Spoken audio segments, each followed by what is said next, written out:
Di Tuhan, hari ini saya akan bawakan renungan firman Tuhan. Tema yang akan saya berikan kepada Bapak Ibu Saudara sekalian yaitu mengatasi frustasi. Tentu sebagai seorang kita anak-anak Tuhan ataupun kita manusia ini, biasanya kita kalau mengerjakan sesuatu atau melakukan sesuatu, apapun saja yang kita lakukan, tentu harapan kita adalah berhasil. Harapan kita adalah apa yang kita kerjakan, apa yang kita lakukan, baik itu pekerjaan, baik itu studi, baik itu juga pelayanan, baik itu di dalam rumah tangga, tentu kita ingin segala yang kita lakukan itu mencapai target atau mencapai keberhasilan. Tetapi apabila mengalami kegagalan, apa yang perasaan kita itu bagaimana, saudara? Pasti kita akan mengalami kekecewaan. Kalau gagal sekali mungkin kita pasti maklum ya, gagal sekali. Tapi kalau sampai berulang-ulang, tentu kita mengalami kekecewaan yang terus-menerus. Jadi bisa mengakibatkan kita nih frustasi, ya, putus asa, ya. Karena rasa kecewa itu yang terus-menerus akibat kegagalan dalam kerjaan sesuatu membuat kita ini frustasi. Bahkan tingkat yang paling berat kalau udah frustasi itu bisa mengakibatkan sampai ke depresi, ya, depresi yang dari mulai tingkat ringan, menengah hingga sampai tingkat berat. Akhirnya apa yang terjadi, Bapak Ibu Saudara sekalian, kalau orang mengalami depresi, ya, mengalami frustasi yang berlebihan sampai akhirnya dia putus asa, banyak hal yang dilakukan, ya. Ada orang yang sampai lari ke narkoba karena frustasi. Ada juga yang lari ke obat-obatan, ya. Tindakan kriminal, bahkan yang parah sampai ke tindakan bunuh diri, ya. Itu akibat orang yang frustasi, depresi, sampai akhirnya dia mengakhiri hidupnya. Tapi kadang-kadang juga ada kehidupan sehari-hari itu menunjukkan orang yang sudah mulai orang yang frustasi, ya. Saya catat ada orang yang memang kita lihat dalam kehidupan sehari-hari, ya. Itu ada orang yang karena frustasi, ya, dia ada yang nggak mau keluar rumah, ya, seharian ngurung di rumah, ya, seharian nonton TV, seharian main HP. Itu udah menunjukkan orang-orang yang frustasi, ya. Nggak ada kegiatan dia lakukan, ya, tidak ada aktivitas dia lakukan. Atau juga dia merasa bersalah setiap saat, merasa menyalahkan diri sendiri, ya. Itu ada ciri-ciri orang frustasi. Ada juga yang, maaf ya, ada orang yang malas mandi, ya, malas menggosok gigi, malas merapikan diri sendiri. Itu ada juga ciri-ciri orang yang frustasi, ya. Ada orang yang nggak pernah mandi sampai sehari, sampai 2 hari, bahkan sampai berminggu-minggu, ya, sampai waduh udah nggak karu-karuan, ya. Kalau kita di dekatnya itu, wah, ini ciri-ciri orang frustasi seperti ini. Ada juga yang seharian tuh tidur terus, ya. Ada tuh orang yang tidur terus, ya. Jadi bangunnya siang, ya, nggak ada apa-apa, nggak ada kegiatan apa-apa, dia nggak mau lakukan apa-apa, itu frustasi. Ada juga yang merasa itu merasa orang-orang tuh ngomongin dia, ya. Itu juga sama seperti itu, ya. Jadi seperti dia kayak jalan di atas panggung gitu, ya. Orang-orang memperhatikan dia, ngomongin dia, ngata-ngatain dia, ya, menjelek-jelekan dia. Itu ciri-ciri seperti itu. Ada juga, nah, makanya jadi ada orang juga yang malas ke gereja, ya, malas bergaul, malas melayani. Itu ciri-ciri juga orang yang frustasi, ya. Kenapa itu bisa frustasi itu, ya? Ada beberapa hal yang perlu saya sampaikan, ya. Yang pertama itu karena terlalu percaya kepada manusia, ya. Itu juga bikin orang jadi frustasi, ya. Jadi ya kita bisa aja percaya kepada, supaya kita sebagai makhluk yang bersosial, kita juga perlu bergaul, ya, perlu berinteraksi sosial, ya, dengan sahabat, dengan semua orang. Tapi kita juga harus hati-hati, ya.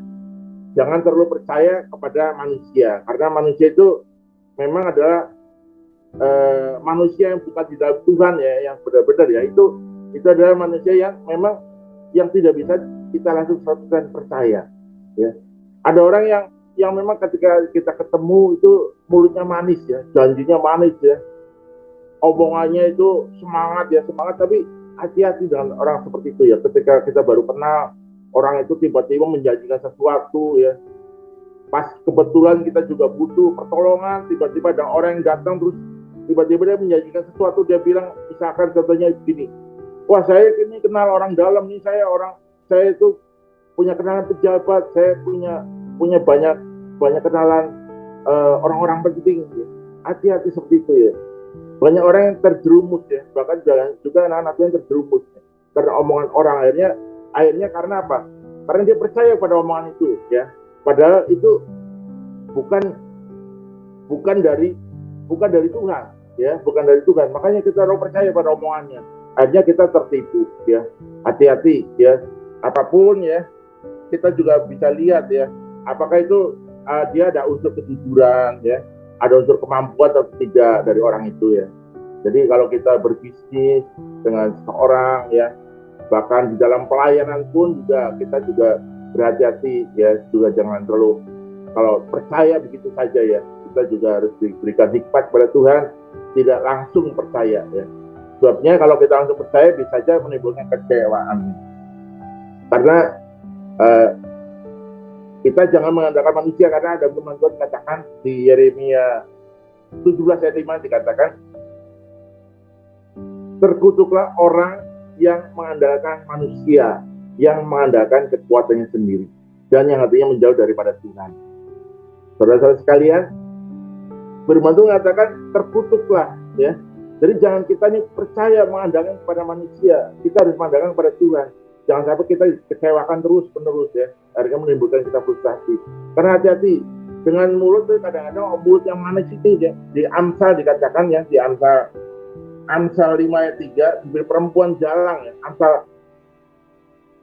Amsal 5 ayat 3 dikatakan bibir perempuan jalang menitikan tetesan madu dan langit mulutnya lebih licin daripada minyak ya. Lanjut di Amsal 26 ayat 23, seperti pecahan periuk bersalutkan perak ya, seperti pecahan periuk bersalutkan perak, demikian bibir manis dengan hati jahat ya.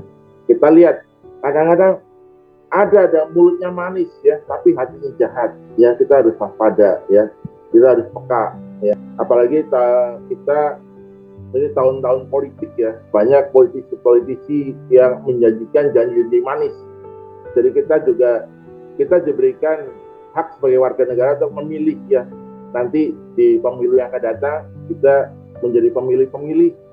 Kita harus memilih orang yang tepat ya. Jangan sampai dengan janji-janji yang manis ya, dengan rencana-rencananya ya, akhirnya dia malah menipu. Setelah dia terpilih malah justru bukan hal yang mensejahterakan rakyat yang dilakukan, tapi justru menjerumuskan.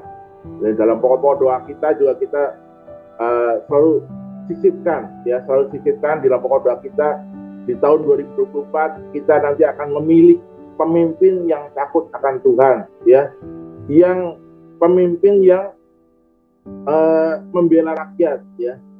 Jangan sampai nanti pemimpin yang kita pilih pemimpin yang mengecewakan ya.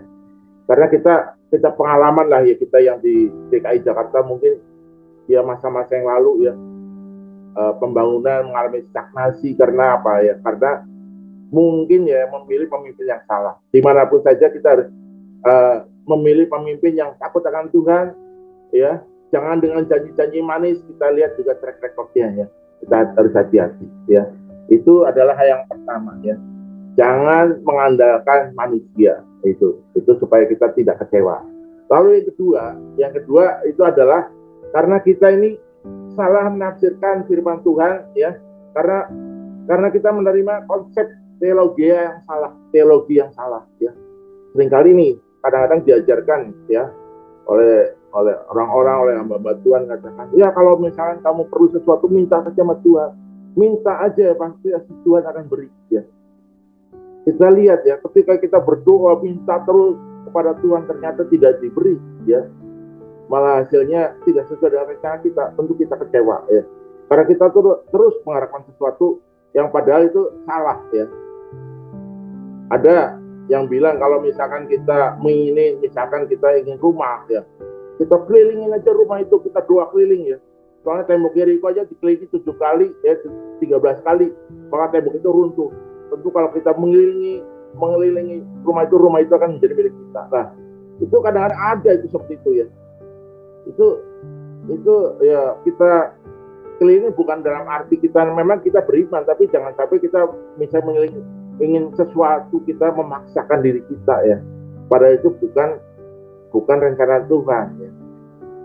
Jadi kadang-kadang doa kita tidak dijawab oleh Tuhan karena tidak tercapai, tidak sesuai dengan harapan kita, tidak sesuai dengan karena doa kita ini salah, kita salah berdoa ya.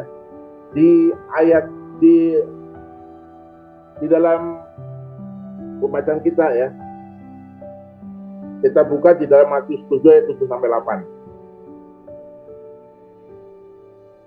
Matius 7 ayat 7 sampai 8 ya.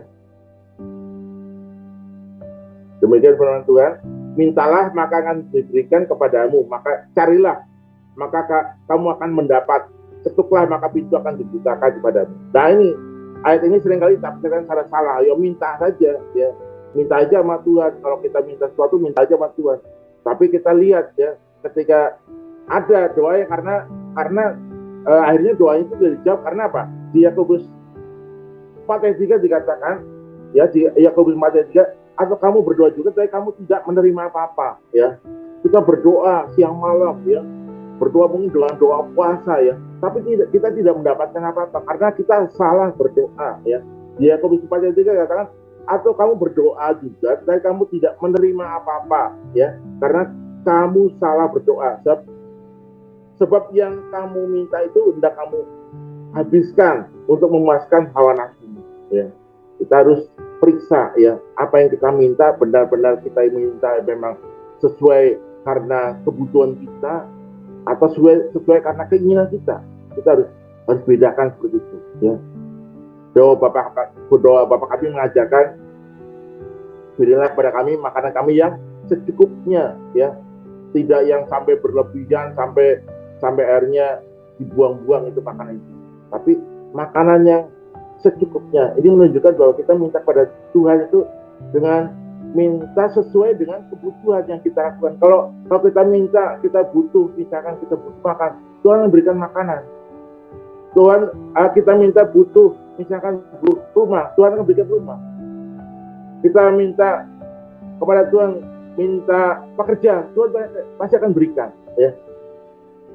Tetapi kalau kita minta sesuatu yang menyimpang ya, minta rumah yang mewah dan sebagainya ya, yang mungkin di kemudian hari kita menjadi sombong ya, minta mobil yang mewah yang banyak yang membuat kita menjadi tinggi hati, tentu Tuhan tidak akan memberi ya, karena Tuhan melihat sesuai dengan kebutuhan kita ya. Kita minta pada Tuhan, kita minta jodoh misalkan bagi Bapak Ibu Saudara, bagi saudara-saudara sekalian sini ada anak-anak muda yang mungkin belum dikasih jodoh, tapi kita minta yang terlalu tinggi ya, terlalu tinggi, minta yang ganteng, yang cakep, yang kaya raya dan sebagainya ya. Tentu Tuhan tidak akan langsung begitu saja langsung beri, karena apa? Ketika kita minta itu untuk memuaskan hawa nafsu kita atau tidak ya. Kalau untuk memuaskan hawa nafsu kita, maka Tuhan tidak akan memberi ya. Dan ini ya, jadi jangan sampai salah seperti ini. Ada juga konsep teologi yang mengatakan kalau kita nih memuji Tuhan ya, kita minta kepada Tuhan ini, kita ini seperti orang yang mengamen ya. Ada juga di beberapa puluh tahun yang lalu ada seorang hamba Tuhan mengatakan kita ini mengamen kepada Tuhan, maka Tuhan akan memberikan kepada kita. Karena kita ini berdoa, karena kita memuji Tuhan, minta pertolongan kepada Tuhan, itu bukan seperti orang yang mengamen. Yang mengamen itu identik dengan minta-minta. Kita ini bukan minta-minta, tapi kita ini menjadi kita memuji Tuhan karena kita sudah diberkati Tuhan, bukan karena kita meminta berkat ya. Itulah. Lalu yang terakhir ya,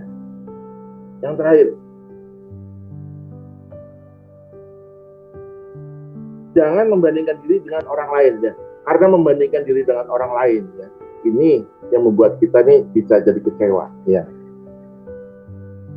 Apa yang kita terima ya, apa yang kita peroleh ya, kita bersyukur pada Tuhan. Jadilah diri kita sendiri ya. Saya ini sendiri tidak mungkin saya iri kepada orang lain, karena di firman Tuhan katakan di kita baca Amsal 14 ayat 30 ya. Hati yang tenang menyegarkan tubuh, tetapi iri hati, ya silakan. Hati yang tenang menyegarkan tubuh, tetapi iri hati membusukkan tulang. Ya. Jadi yang membuat kita menjadi lemah, membuat kita menjadi sakit, bahkan ada yang sakit-sakitan ya. Karena kita ini iri hati kepada orang lain. Ya. Iri hati akan keberhasilan orang lain, iri hati akan, oh Tuhan kenapa saya seperti ini, sedangkan orang lain lebih, ya, iri hati, ya. Perumpamaan tentang talenta itu dari sesuatu yang luar biasa, ya, yang luar biasa kita bisa pelajari, ya. Bagaimana perumpamaan tentang kerajaan surga itu perumpamaan seperti seorang yang ingin berpergian ke luar negeri, ya, yang mempercayakan kepada hamba-hambanya, ada yang dikasih 5 talenta, ada yang dikasih 2 talenta, ada yang dikasih 1 talenta. Ya. Tentu yang 1 talenta, tentu yang 1 talenta diharapkan tidak iri kepada yang 2 talenta. Yang 2 talenta juga tidak iri kepada yang 5 talenta. Karena apa? Mereka diberikan itu karena sesuai dengan kemampuannya. Ya. Tuhan itu tahu kemampuannya. Ya. Tuhan juga tahu kemampuan kita masing-masing. Ya. Tuhan mempercayakan sesuatu pada kita sesuai dengan kemampuan kita, ya. Tidak kurang, tidak lebih, sesuai, ya. Tinggal saja kita nih memanfaatkan apa yang Tuhan percayakan kepada kita. Ya. Kami di Pos PI Cibubur, puji Tuhan, ya. Dari mulai sedikit kami melayani, ya. Ya, kesaksian demi kesaksian bisa kami peroleh, ya, mujizat demi mujizat, ya. Kami yang tadinya tidak ada tempat untuk beribadah, hanya Tuhan kasih tempat, ya. Tadinya ibadahnya itu di lantai, ya, pakai stiker, Tuhan kirimkan, ya. Ketika sound system tidak komplit, ya, akhirnya Tuhan kirimkan, ya. Lalu juga Tuhan kirimkan ketika waktu itu juga kalau hari Minggu ibadahnya kadang-kadang ya paling 10-15 gitu. Tapi puji Tuhan luar biasa, ya, Tuhan tambahkan sekarang bisa di atas 30, ya. Itu semua karena kemurahan Tuhan, ya. Karena saya belajar dari perumpamaan tentang talenta ini, ya. Tuhan kalian 5 talenta berlaba berapa? 5 talenta, ya.